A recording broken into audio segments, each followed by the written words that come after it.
Bonjour à toutes, bonjour à tous. On est ici sur Acteurs Public TV au cœur de la Convention des intercommunalités de France. Beaucoup de mouvements, beaucoup d'échanges. On va parler fiscalité locale stop ou encore. C'est un atelier sur lequel vous intervenez.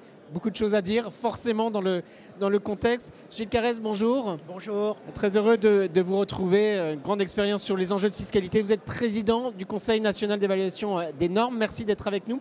Véronique Pouzadou, bonjour. Bonjour. Ravi de vous retrouver, président de la Comcom, communauté de communes Saint-Pourçain-Sioule-Limagne. C'est bien ça, dans l'Allier. Boris Ravignon, bonjour. Bonjour. Président d'Ardennes Métropole. Et vous venez d'être chargé d'une mission, mettre en œuvre de manière opérationnelle votre récent rapport sur les normes en lien avec la ministre Catherine Vautrin et Laurent Saint-Martin. Tout à fait. C'est bien ça. Pour lancer l'échange, donc fiscalité locale stop ou encore Gilles Carrez, sur ces enjeux de fiscalité locale, il y a une actualité très forte.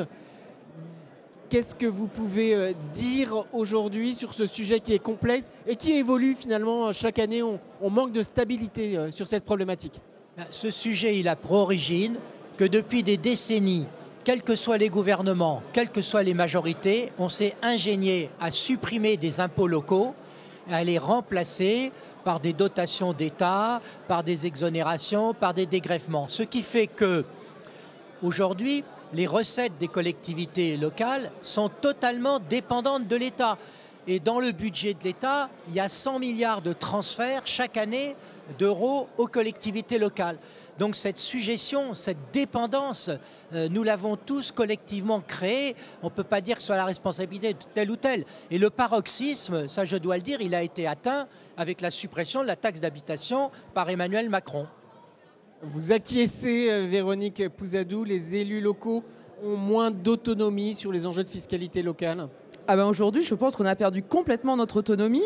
Et en parallèle de ça, nous, on a perdu notre autonomie. Et en plus, on disait que c'était pour assouplir, pour que nos contribuables paient moins d'impôts. On se rend compte qu'on est toujours autant taxés, qu'en fait, aujourd'hui, l'État est obligé de nous compenser et que ça crée en plus un déséquilibre, un endettement de l'État parce qu'on n'a pas fait de mesures d'économie. Donc, je veux dire, on a eu tout faux sur toute la ligne entre les collectivités aujourd'hui qui n'ont plus d'autonomie, entre l'État qui s'endette pour nous donner un peu des reliquats de ce qu'on devrait avoir et ce qu'on nous doit, et le contribuable qui est toujours autant taxé. Alors vous êtes suivi par Édouard Philippe, monsieur le Premier ministre, qui regarde de très près cet échange. Je ne sais pas si on peut le voir à la caméra. Boris Ravignon, alors vous intervenez en tant que président d'Ardennes Métropole sur ces enjeux de fiscalité. Moins d'autonomie, de moins en moins d'autonomie? Oui, de moins en moins d'autonomie. Alors, la fiscalité, on a besoin d'un équilibre. On a besoin à la fois d'avoir des transferts de l'État pour les missions qu'il nous demande de mettre en œuvre. Et puis, on a aussi besoin de fiscalité, parce que la fiscalité, c'est extrêmement important quand on a des politiques volontaires. C'est un principe de responsabilité au niveau local qui est que lorsque vous mettez une politique en œuvre, eh bien, vous allez chercher les ressources auprès de vos concitoyens pour la mettre en œuvre et vous en assumez la responsabilité. Et plus vous voulez la développer, si vous voulez dépenser davantage, eh bien, vous avez aussi la responsabilité de lever davantage de ressources. Et ça, c'est essentiel dans le pacte, finalement, de la démocratie locale. Parce que c'est bien, et la dépense, on a tous envie d'en faire, mais il y a toujours un frein, qui est qu'à un moment donné, il faut aller solliciter le contribuable. Donc on a, c'est vrai, au niveau des départements et des régions, complètement perdu, par exemple, ce repère-là. Ils n'ont plus de ressources fiscales. Et donc, on est vraiment chez eux dans une situation dramatique. Et pour le bloc communal, les intercommunalités ont quand même un tout petit levier. Il reste vraiment plus qu'au niveau de la commune, où on a la taxe foncière encore. Mais la difficulté de la taxe foncière, c'est qu'on a simplement les propriétaires qui la payent. Et c'est plus du tout la même chose qu'avec la taxe d'habitation. Finalement, tous les résidents de la commune étaient appelés à contribuer aux services publics dont ils bénéficient.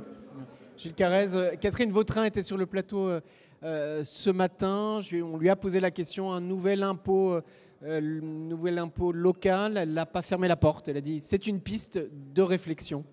Elle n'a pas fermé la porte. Moi, j'ai déjà beaucoup apprécié le côté concret, pragmatique de Catherine Vautrin. Et on voit bien que c'est une élue locale avec une grande expérience. Ça, c'est un point essentiel. Mais la suppression de la taxe d'habitation, elle doit être digérée, ça prendra quelques années. Et mon pronostic, c'est que l'impôt foncier bâti, payé par les seuls propriétaires, va être à plus ou moins long terme mis en cause. Parce que les propriétaires qui payent l'impôt foncier n'accepteront pas d'être les seuls à payer pour des services locaux qu'on peut identifier. Les services locaux comme la propreté, la voirie, la culture, le sport, chacun voit comment ça fonctionne et ce que ça coûte. Or, une partie de la population ne paiera rien. Et donc, en supprimant le lien fiscal qui fait partie du lien de citoyenneté, on a commis une très grosse erreur.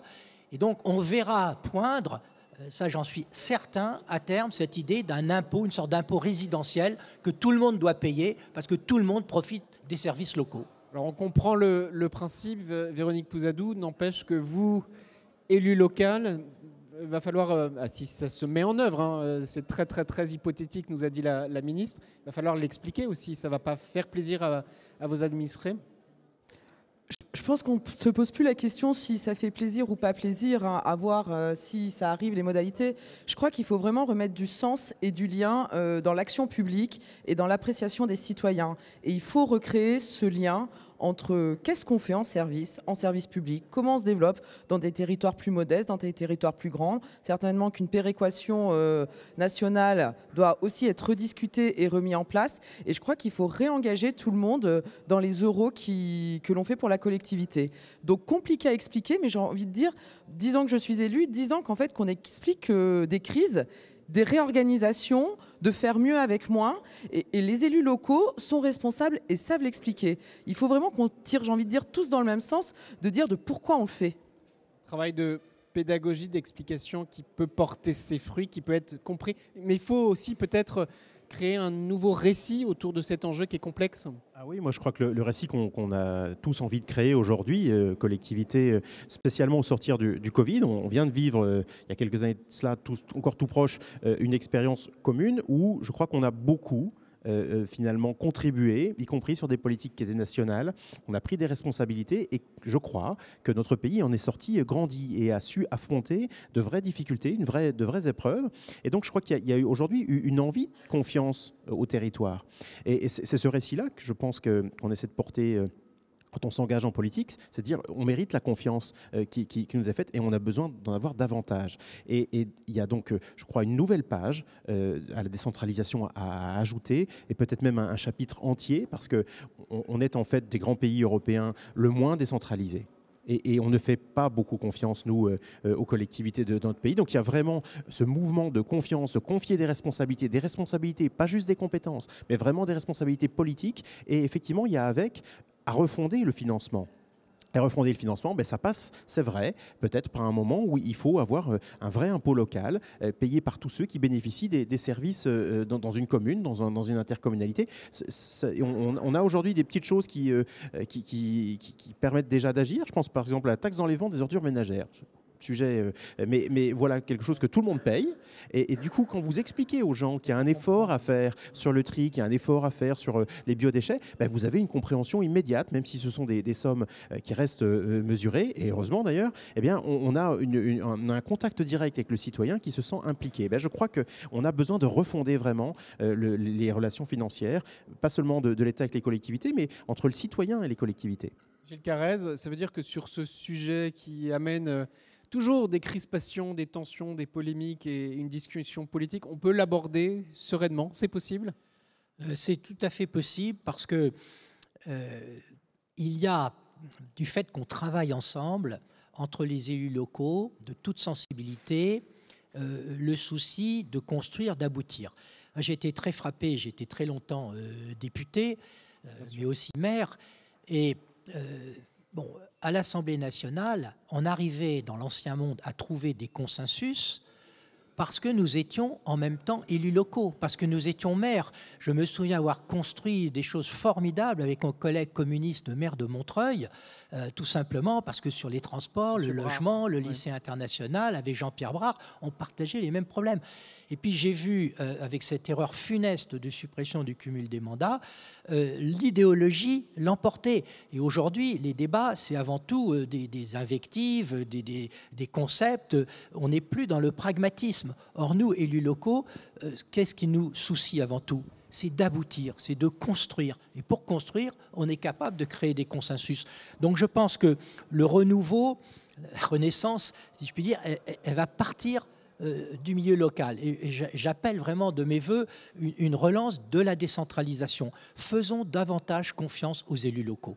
Décentralisation, Véronique Pouzadou, vous êtes d'accord? Ça veut dire un nouvel acte de décentralisation. Boris Ravignon disait faire confiance, donner peut-être davantage de latitude. Ça passe par de nouvelles compétences, par un nouvel acte de décentralisation? Je ne sais pas s'il faut l'appeler nouvel acte ou autrement, mais en tout cas, ce qui est sûr, c'est que la France est peuplée d'élus locaux responsables qui ont besoin d'une liberté d'action.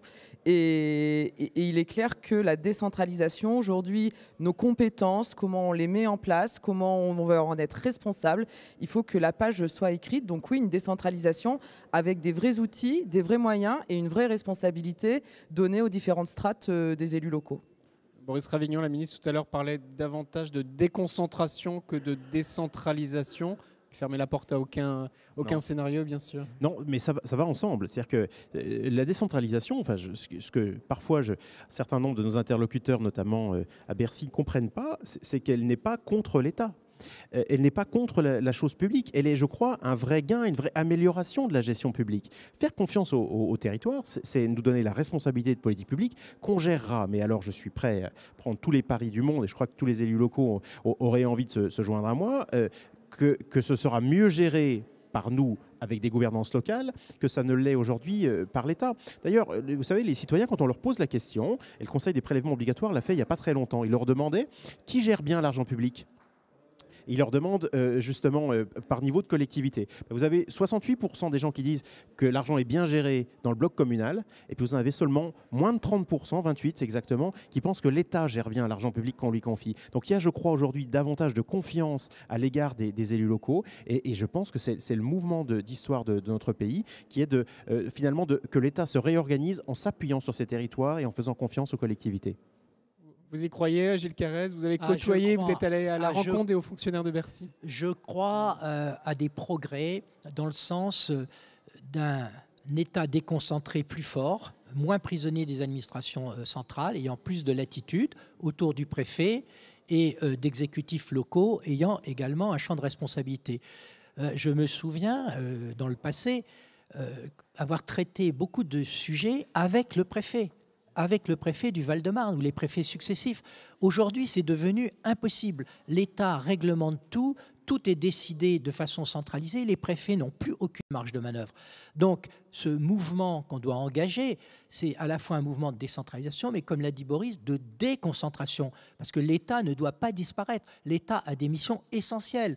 Véronique évoquait tout à l'heure la solidarité. Toutes les communes n'ont pas le même degré de richesse. Il y a des mécanismes de péréquation à mettre en place. Donc, le fait national, il doit être présent, mais il doit agir de façon plus intelligente, de façon moins centralisée. Il doit agir avec des marges de manœuvre, de la latitude. Et pour ça, il faut une administration déconcentrée autour des préfets. Mais les préfets ont, ces dernières années, ont davantage été responsabilisés? Non, c'est vraiment le contraire. Moi, j'ai vraiment observé sur le terrain le contraire. D'accord. Véronique Pouzadou, vous travaillez en bonne intelligence, en lien constant avec les préfets qui gèrent un certain nombre de contrats, de la contractualisation territoriale? Oui, on travaille avec les préfets, mais le problème, c'est que les préfets ne sont pas chefs de leur administration en local. Aujourd'hui, vous pouvez dialoguer avec le préfet, mais il y a une instance régionale, une instance de ci, une instance de là. Et en fait, il faut qu'un État déconcentré fort, avec un préfet qui a une marge de manœuvre sur la globalité des services. Je pense vraiment pour faire ce duo, comme nous, on s'organise au niveau des élus locaux dans la manière de faire, et surtout qu'ils aient une marge de manœuvre rationnelle, de bon sens. On a des politiques publiques, on sait vers quelle trajectoire on doit aller, mais parfois, on n'ira pas dans le même niveau, la trajectoire quand je suis dans les Ardennes, quand je suis dans l'Allier, quand je suis en Île-de-France. Et je pense qu'il faut prouver cette trajectoire, avoir le droit aussi de dire, on va l'atteindre dans plus longtemps, mais qu'on ait ce bon sens pour amener tout le monde à bon port. Boris Ravignon, en prolongement, dans le discours public en tout cas, il y a les mots de personnalisation de l'action publique, de personnalisation de l'action aussi des préfets, plus d'autonomie, plus de responsabilité. On les entend, on les relaye. C'est pas le cas sur le terrain alors? Je crois qu'aujourd'hui, on a effectivement la situation qu'ont décrit mes collègues est très juste. On a des préfets qui sont, je crois, vraiment sous la coupe des administrations centrales sur beaucoup de sujets, qui n'ont effectivement pas l'autorité simplement sur des services qui sont des services de l'État. Aujourd'hui, les décrets qui organisent l'autorité des préfets fait que la DGFiP, les rectorats, les inspections académiques ont déjà une situation. Ça a toujours été le cas, mais oui, mais enfin, ça pose parfois de vraies difficultés et ça s'est accru effectivement avec les agences et spécialement en matière de santé. Le préfet n'a aucune autorité sur l'ARS. Et donc quand vous avez à négocier comme ça, nous est arrivé malheureusement à devoir discuter de la suspension des accouchements dans une maternité sur le territoire, eh bien, le préfet est là éventuellement comme témoin, participant, tiers de bonne volonté aux discussions. C'est pas raisonnable. Je crois vraiment qu'il y a besoin de réunifier l'État au niveau territorial. Alors, c'est pour ça que l'annonce d'une déconcentration renforcée nous va bien. Là encore, il faut qu'on marche sur deux jambes. On décentralise, on fait confiance au territoire et on a des préfets et un préfet qui, dans les territoires, eh bien, fait respecter les règles du jeu. Et là, aussi, il y a quelques politiques qu'on partage avec l'État et qu'on partagera toujours. Mais il y a un bon usage à avoir aussi de la contractualisation. Parce que quand l'État vient avec 3 francs 6 sous dire eh bien, je vais contractualiser avec vous sur la mise en œuvre de responsabilités qui sont les nôtres, de compétences qui sont les nôtres, pardon, mais on perd surtout énormément de temps, on gaspille de l'argent en coûts de coordination, et je chiffrais assez régulièrement et récemment que tout ça nous coûte trop cher, beaucoup trop cher, spécialement dans le contexte budgétaire dans lequel nous sommes. Vous écoutez tous les trois, on pensait que la crise sanitaire, avec parfois des tensions entre le préfet et le patron d'ARS, nous avait permis d'avancer, mais pas tant que ça. Au contraire, elle a permis de se rendre compte qu'il y a besoin d'un interlocuteur, mais d'un interlocuteur qui coordonne. Le préfet, il doit coordonner l'ensemble des services de l'État. Peut-être un mot très court de conclusion. Est-ce qu'on peut rester enthousiaste sur un sujet complexe, ou à vous écouter, on voit qu'il faut une vision plus large du territoire? Vous avez utilisé les mots de déconcentration, responsabilisation, autonomie. Oui, c'est possible que dans un an, si on fait la même émission, on ait avancé sur ces sujets-là? Je pense qu'on peut avancer. Et puis les mandats locaux sont vraiment enthousiasmants. Et donc chacun d'entre nous essaye de donner le meilleur de lui-même dans son mandat local. Belle conclusion. Véronique Pouzadou. Moi, je crois qu'on n'est jamais aussi bon et inventif que quand on est dans le mur. Je crois qu'on est dans une forme de mur, malheureusement. Donc aujourd'hui, des solutions qu'on n'a jamais voulu mettre sur la table ou entendre vont être entendues, vont être testées, vont être faites. Donc j'appartiens aux optimistes aussi, mais aux optimistes qui travaillent et qui proposent. Optimiste, lucide. Boris Ravignon, à vous le mot de la fin. Moi, je partage effectivement ce qui vient d'être dit. Je crois qu'il n'y a jamais eu autant de bonnes raisons d'essayer de changer, d'améliorer le système administratif dans lequel on est, qui d'ailleurs, à mon avis, tout sauf un millefeuille. Plutôt, honnêtement, l'expérience qu'on en a, plutôt une espèce de pudding un peu parfois indigeste. Et donc, pour s'en sortir, je crois qu'il faut effectivement faire confiance au territoire, réorganiser, remettre effectivement chacun, et spécialement l'État, à sa juste place. Elle est importante. On n'est pas un pays fédéral, on est un pays avec une tradition d'État unitaire. Néanmoins, je pense que vraiment la France pourrait se transformer et sortir gagnante de la période de crise qu'elle vit aujourd'hui en faisant davantage confiance à ses territoires et aux collectivités. Merci à tous les trois. Merci. Merci beaucoup. Merci de nous suivre sur Acteurs Public TV ici au cœur de la Convention des intercommunalités de France. On est au Havre. À très vite.